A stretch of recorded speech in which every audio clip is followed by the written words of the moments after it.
गुरु के चरणों में नमन करते हुए,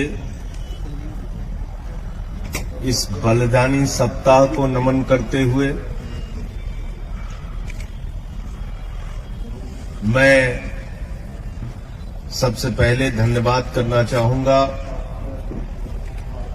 दिल्ली सरकार के पूर्व मंत्री बली साहब का और यहां की कमेटी का, जिन्होंने मुझे अपनी बात कहने का मौका इस अवसर पर दिया। पूरे देश का किसान आज आंदोलित है। देश के करोड़ों किसानों की एक ही मांग है कि ये काला कानून वापस लिया जाए, और अपनी इस मांग को लेकर पंजाब में, हरियाणा में, उत्तर प्रदेश में, राजस्थान में, कर्नाटक में, केरल में, तमिलनाडु में, बिहार में, पूरे हिंदुस्तान के अंदर लाखों लोग सड़कों पे उतरे। और पिछले कुछ महीनों से पंजाब और हरियाणा में तो सारा काम छोड़कर किसान सड़कों पर आंदोलन कर रहा है, सरकार से फरियाद कर रहा है, गुहार लगा रहा है, विनती कर रहा है कि इन काले कानूनों से हमें निजात दिलाइए, इन काले कानूनों को वापस लीजिए। लेकिन ऐसी क्या जिद है, ऐसी कौन सी मजबूरी है जिसकी वजह से मोदी जी की सरकार ये काला कानून वापस नहीं ले पा रही? और वो मजबूरी मैं आपको बताना चाहता हूं। जब पार्लियामेंट के अंदर ये बिल आया, ये काला कानून आया, मैंने उसी दिन कहा था ये कानून किसानों के हित में नहीं है, बल्कि ये कानून हिंदुस्तान के करोड़ों किसानों के डेथ वारंट पे मोदी सरकार ने साइन किया है, और इसलिए हम इसका विरोध करते हैं।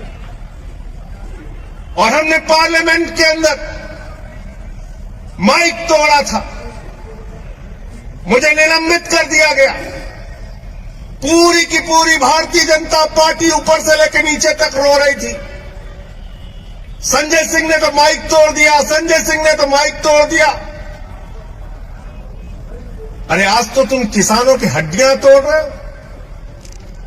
मुझे निलंबित किया गया तो तुम्हारी सरकार को भी निलंबित किया जाना चाहिए।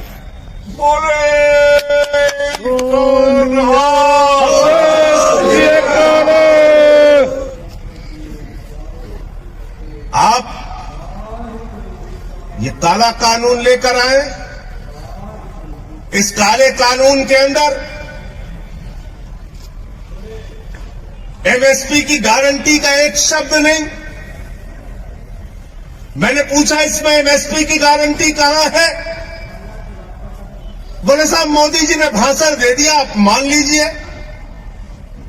मैंने कहा भाई मोदी जी ने कहा था 15 लाख हर खाते में आएंगे, बाद में कह दिया जुमला है। मोदी जी ने कहा था 2 करोड़ रोजगार हर साल मिलेंगे, बाद में कह दिया जुमला है। मोदी जी ने कहा जीएसटी से देश में दूसरी आजादी मिल जाएगी, बाद में राज्यों का शेयर नहीं दिया। मोदी जी ने कहा था इस देश के अंदर नोटबंदी से देश की तकदीर बदल जाएगी। अब नोटबंदी के फायदे हमें गिनाना तो दूर की बात है, जो नुकसान हुए उस पर बातचीत करना नहीं चाहते। मोदी जी तो थाली के भी फायदे गिनवा देते हैं, ताली के भी गिनवा देते हैं। मोदी जी के भाषण से एमएसपी की गारंटी नहीं मिलेगी। अगर मुझे एमएसपी नहीं मिली, न्यूनतम समर्थन मूल्य नहीं मिला, तो महेंद्र गोयल जी अगर मैं किसी जज के सामने जाऊंगा तो जज साहब कहेंगे कानून में कहां लिखा है बताओ। और तब मैं अगर कहूंगा कि मोदी जी का भाषण जज साहब आपने नहीं सुना, तो वो हमारी याचिका लेंगे और उसको कूड़ेदान में डाल देंगे। कहेंगे कानून से एमएसपी मिलती है, भाषण से एमएसपी नहीं मिलती। भाषण से एमएसपी नहीं मिलती। दूसरा, आपने इस कानून के अंदर कॉन्ट्रैक्ट फार्मिंग की बात लिख दी, यानी किसान को उसके ही खेत में पूंजीपतियों का गुलाम बना दिया जाएगा। इस कानून में आपने असीमित भंडारण की छूट दे दी।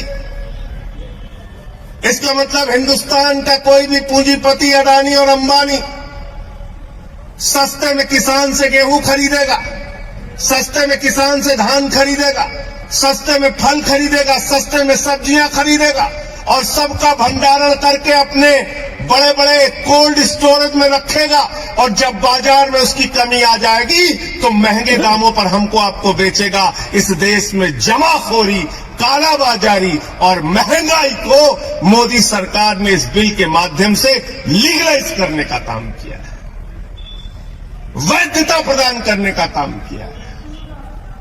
आप कहते हैं ये बिल किसानों को समझ में नहीं आता। मोदी जी भाषण देके समझा रहे हैं, उनके मंत्री भाषण देके समझा रहे हैं, कहते हैं बिल समझ में नहीं आया, बिल समझ में नहीं आया। अरे मैं तो ये कहना चाहता हूं, किसानों को ये बिल समझ में आ गया है, ये आपकी प्रॉब्लम है। ये आपकी प्रॉब्लम है कि किसानों को ये बिल समझ में आ गया है। और इसलिए आज पूरे देश का किसान आंदोलनरत है।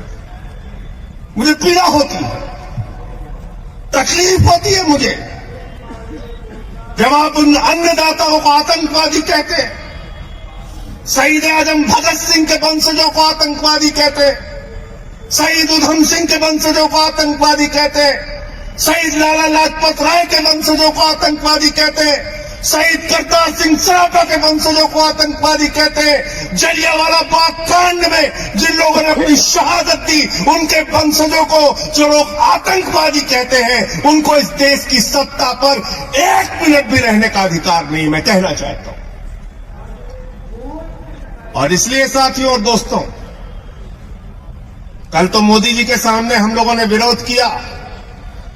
हमारे साथी सांसद पंजाब के भगवंत मान जी ने जमकर विरोध किया और उनके बहरे कानों में आपकी आवाज पहुंचाने की कोशिश मैंने की। सदन चल रहा था तब भी की, सदन नहीं चल रहा है, सत्र नहीं बुलाया जा रहा है तब भी की, और आगे भी करता रहूंगा, लड़ता रहूंगा आपके लिए, आपकी आवाज को उठाता रहूंगा। क्योंकि हमारे नेता अरविंद केजरीवाल जी ने साफ तौर पे कहा है, आम आदमी पार्टी का एक एक कार्यकर्ता सड़क से लेकर संसद तक किसानों के मुद्दे पर उनके साथ रहेगा। लाठियां भी खानी हो, जेल भी जाना हो, आपकी सेवा भी करनी हो, एक कार्यकर्ता बनके, एक सेवादार बनके आपके साथ मजबूती से खड़ा रहेगा। और इसलिए मैं आप लोगों से निवेदन करने के लिए आया हूं, विनती करने के लिए आया हूं। बल्ली साहब यहां बैठे हैं, बहुत सारे संघर्षों में जेल भी जा चुके हैं, लाठियां भी खाई हैं इन्होंने गरीबों के लिए, मजदूरों के लिए। महेंद्र गोयल जी हमारे विधायक जी हैं, कई दिनों से लगातार यहां पे सक्रिय हमारे कार्यकर्ता हैं सब। मैं आप लोगों से एक ही बात कहना चाहता हूं, आपके आंदोलन से पहली बार हिंदुस्तान की सरकार डरी हुई है, खलबलाई हुई है, और इनको एक ना एक दिन, अब ज्यादा समय दूर नहीं है, मजबूर होना पड़ेगा, मजबूर होना पड़ेगा आपकी मांगों को पूरा करने के लिए। इस पूरे सप्ताह हम छोटे साहबजादों को नमन करके उनके सामने अपना उनके बलिदान को याद करते हैं। क्योंकि वो जो कौम है, सिख कौम, इसका इतिहास हिंदुस्तान की आजादी के आंदोलन से लेके और उससे पहले हमारे गुरुओं की जो शिक्षा है वो बलिदान और त्याग की शिक्षा है, सेवा की शिक्षा है। देश में कहीं भुखमरी हो, सिख समुदाय के लोग सबसे आगे। देश में कहीं आपदा आ जाए, सिख समुदाय के लोग सबसे आगे। देश में कहीं भूकंप आ जाए, बाढ़ आ जाए, सिख समुदाय के लोग सबसे आगे। तो इस कौम को, अपने गुरुओं को नमन करते हुए, छोटे साहबजादों के त्याग और बलिदान को याद करते हुए, उसके सामने सर झुकाते हुए हम सब ये संकल्प लेते हैं कि इस लड़ाई को हम लड़ेंगे और जीतेंगे। बहुत बहुत धन्यवाद और आभार, आपने मुझे यहां बुलाया और अपनी बात कहने का मौका दिया। धन्यवाद।